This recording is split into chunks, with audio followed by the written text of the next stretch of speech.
Okay, we continue today with, let me see, psychotherapy, purpose, process and practice, an extension of Course in Miracles, and we're on chapter 2, part 5, which is called the process of healing. While truth is simple, it must still be taught to those who have already lost their way in endless mazes of complexity. This is the great illusion. In its wake comes the inevitable belief that, to be safe, one must control the unknown. This strange belief relies on certain steps which never reach to consciousness. First, it is ushered in by the belief that there are forces to be overcome to be alive at all.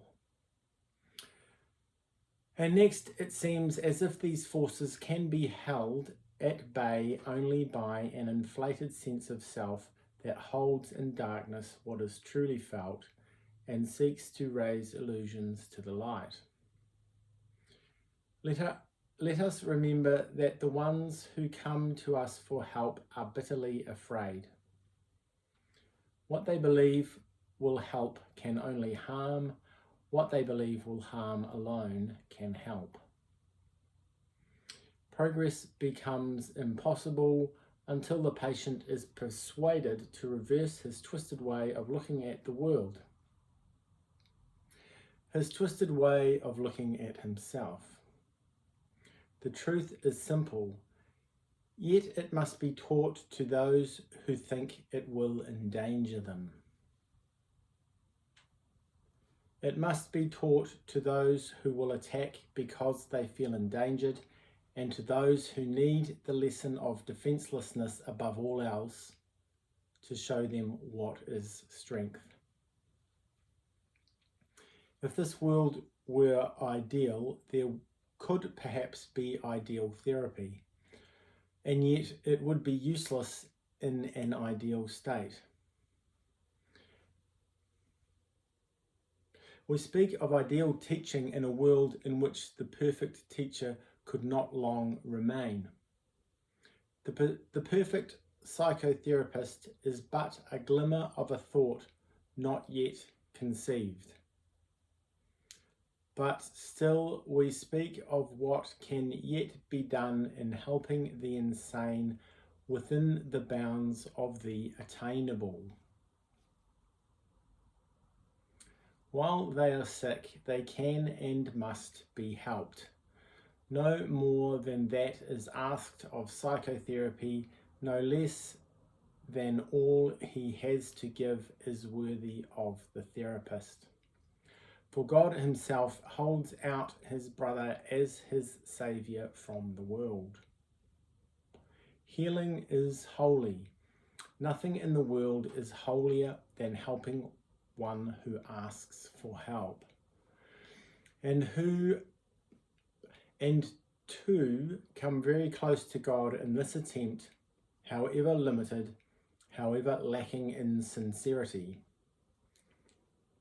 Where two have joined for healing, God is there.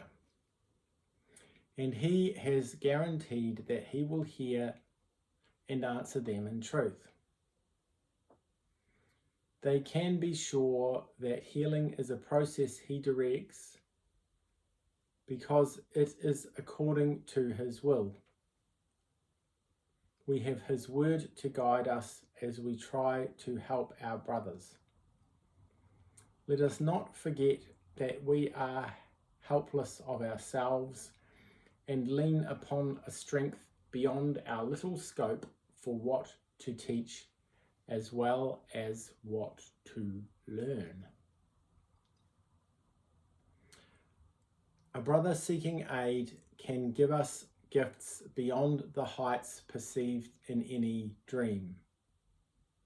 He offers us salvation, for he comes to us as Christ and Saviour. What he asks is asked by God through him, and what we do for him becomes the gift we give to God. The sacred calling of God's Holy Son for help in his perceived distress can be but answered by his Father. Yet he needs a voice through which to speak his holy word, a hand to reach his Son and touch his heart.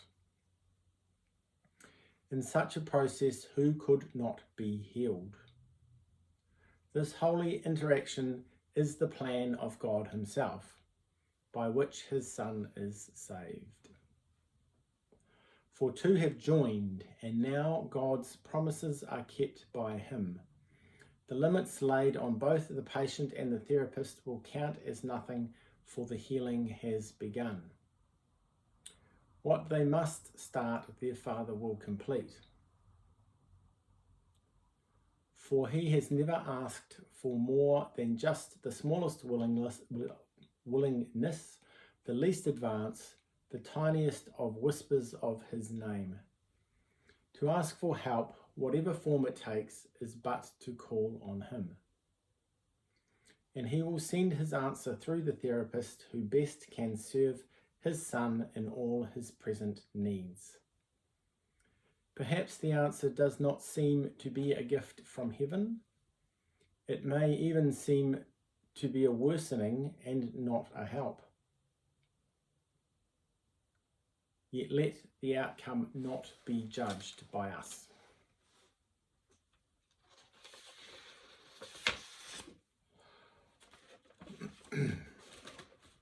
Somewhere all gifts of God must be received, and in time no effort can be made in vain. It is not our perfection that is asked in our attempts to heal. We are deceived already if we think there is a need of healing. And the truth will come to us only through one who seems to share our dream of sickness. Let us help him to forgive himself for all the trespasses with which he would condemn himself without a cause. His healing is our own. And as we see the sinlessness in him come shining through the veil of guilt that shrouds the Son of God, we will behold in him the face of Christ and understand that it is but our own. Let us stand silently before God's will and do what it has chosen that we do. There is one way alone by which we come to where all dreams began. And it is there that we will lay them down to come away in peace forever. Hear a brother call for help and answer him. It will be God to whom you answer, for you called on him. There is no other way to hear his voice. There is no other way to seek his Son. There is no other way to find yourself. Holy is healing, for the Son of God returns to heaven through its kind embrace. For healing tells him in the voice for God that all his sins have been forgiven him. Okay, thanks. I'll read another section tomorrow.